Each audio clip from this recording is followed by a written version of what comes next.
नमस्कार, आप देख रहे हैं एबीसी हिंदुस्तान।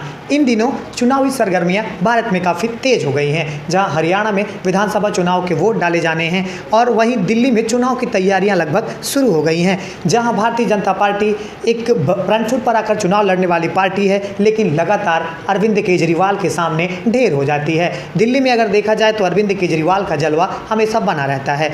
उम्मीद से कई गुना आगे चलने वाले अरविंद केजरीवाल ने एक बार फिर से भारतीय जनता पार्टी को बहुत बड़ा झटका दे दिया है। जहां Bharatiya Janata party supreme court से जब जमानत मिली तो उनको घेरने की तैयारी करी, लेकिन बरसात में भी उनके जो समर्थक हैं उनका हुजूम उमड़ा। उसके बाद अरविंद केजरीवाल ने न सिर्फ भारतीय जनता पार्टी बल्कि तमाम विपक्षी पार्टियों को चौंका दिया।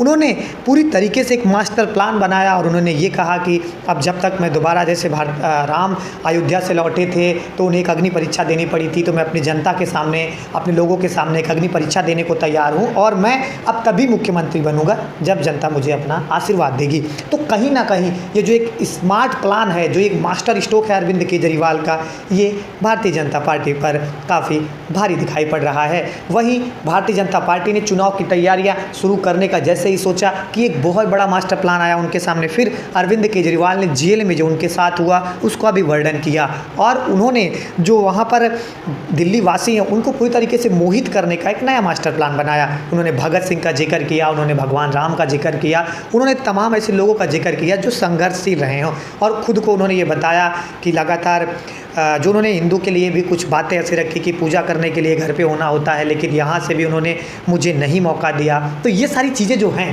ये कहीं ना कहीं दिल्ली विधानसभा में काम आने वाली हैं। फिलहाल मैं बात करूं इस समय हरियाणा विधानसभा चुनाव की, क्योंकि हरियाणा में इस समय चुनाव चल रहे हैं।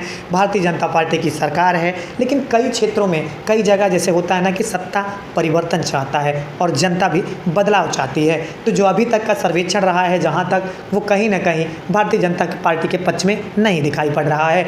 अगर बात की जाए लोकसभा चुनाव के बाद भारतीय जनता पार्टी का थोड़ा मोराल भी डाउन है और टिकट बंटवारा, खास करके जो भारतीय जनता पार्टी की आंतरिक कलह है वो पूरी तरीके से खुलकर सामने आ रही है। चाहे वो उत्तर प्रदेश में हो, चाहे वो हरियाणा में हो, चाहे अब आने वाले दिल्ली को देखना पड़ सकता है, क्योंकि जो आंतरिक रिपोर्ट है वो बहुत सही नहीं है। वहीं अगर बात की जाए मुंबई में, वहाँ भी चुनाव होने हैं। मुंबई में भी जो शिवसेना उद्धव ठाकरे की जो गैंग है उसके बाद जो यहाँ पर दिखाई पड़ रहा है वो 20 दिखाई पड़ रहे हैं कहीं ना कहीं। अगर बात की जाए एकनाथ शिंदे से तो तमाम एकनाथ शिंदे से भी भारतीय जनता पार्टी का वो जो पुराना रिश्ता, देवेंद्र फडणवीस उप मुख्यमंत्री हैं लेकिन एकनाथ शिंदे हैं और जनता लगातार ये आरोप लगाती है कि एकनाथ शिंदे केवल नाम के मुख्यमंत्री हैं। तो कहीं ना कहीं क्या गठबंधन रह पाएगा या ये भी चला जाएगा।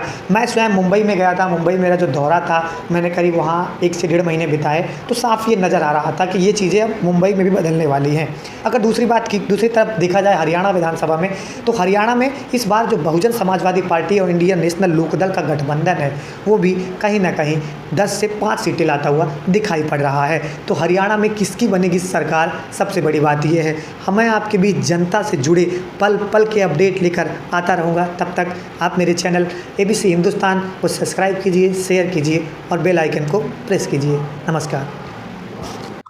हरियाणा विधानसभा चुनाव में कौन मारेगा बाजी, कौन पड़ेगा किस पर भारी? हर विधानसभा की सीट पर हमारी पैनी नजर, सबसे पहले सबसे तेज, सच दिखाने का रखते हैं दम, खबरों में सबसे आगे रहते हैं हम।